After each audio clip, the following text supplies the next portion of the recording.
In programs past, we have seen the Mrs. Paula Harbuck.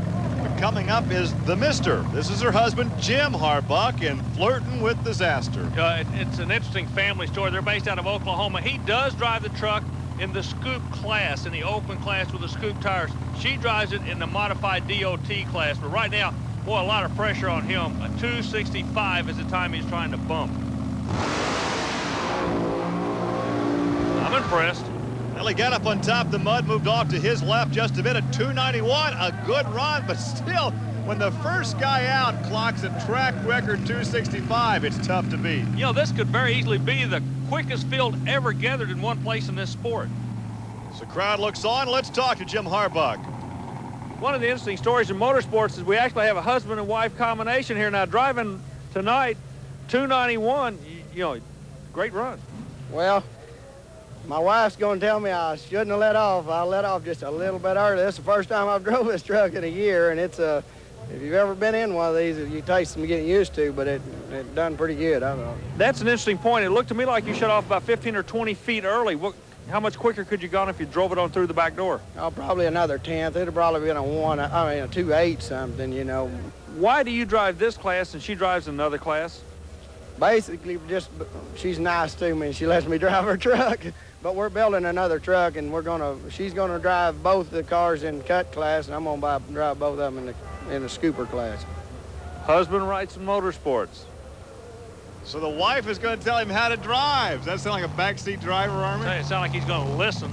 He's smart enough to do that. Rick Keel coming up next out of Holland, Michigan. This is Destroyer 3, brand new creation. He's really fattening the motor up to make the horsepower. You talked about the air density, the moisture in the air. And those flames show up at night. That was beautiful. Pretty run at 283, but still not good enough to beat that 265. Any other night, any other place in the world, a 283 is awesome. Look at this run. The crowd is going crazy. Any place else, that would win the competition for you, but not tonight, not quick enough. Let's talk to Rick Keel. Rick, a 290-something shot puts you in the number 2 spot.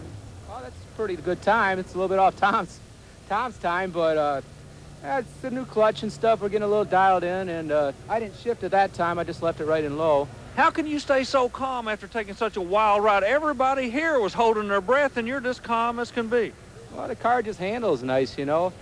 I had a hard time. I couldn't really see where the finish was, and I could tell the front tires were up a little bit higher than what I wanted them, and I wanted to make sure I was going to clip them with the front, and I backed out of it a little bit. I probably should have put the brake on. I always keep thinking I'd like to put the brake on, bring it down just a little bit, and well, I had to get a little excited in there too. Everybody does.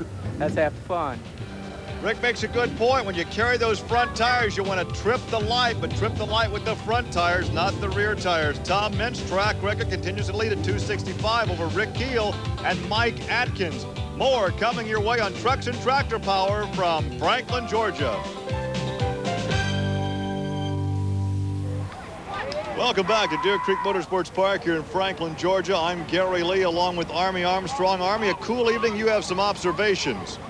Hey, Gary, I made an observation down here at trackside. It's really cooled down. I mean, it's getting flat cold, real heavy air, a lot of moisture in the air and everything, and that spells horsepower to a supercharged engine. If you look at the top of the field, the two guys that are leading this thing are supercharged. They don't rely on the nitrous bottle to make the horsepower. The nitrous with this cool, damp air becomes very inconsistent. The drivers run around the pit area with butane tanks trying to actually heat their nitrous bottles to build up the pressure to get the nitrous to be more consistent. Right now, the old standard supercharged engine is leading the way. Let's see if I can stay on top of this thing. Well, we have a supercharged engine coming up, a janky power plant in the new breed out of Tyler, Texas. Here is George Gregory, and here is a guy that well could do it here this evening. You know, after this run, we very well could have 3 supercharged vehicles in the top 3 positions. We were talking about the cool air. He's building a little bit of heat in the engine. He runs alcohol for fuel, so he'll want to get a little bit of heat to make some horsepower. Excellent run for George Gregory, wow. 2.72. Gary, in a sport where 3 seconds is the barrier, the 2-second shot is the rule tonight, not the exception. Gregory comes out, he flies as a hobby, and literally he was flying over this clay tonight. Look at this. Hard to find fault with this run, second quick here this evening. The fans love it. Let's go ahead and talk to George Gregory. Georgia, 272, you're sitting in the number 2 spot. Well, we'll get him tomorrow. You don't seem excited about that. It was an awfully good run. It wasn't first. Either a hero or a zero. I guess that's one way to look at it.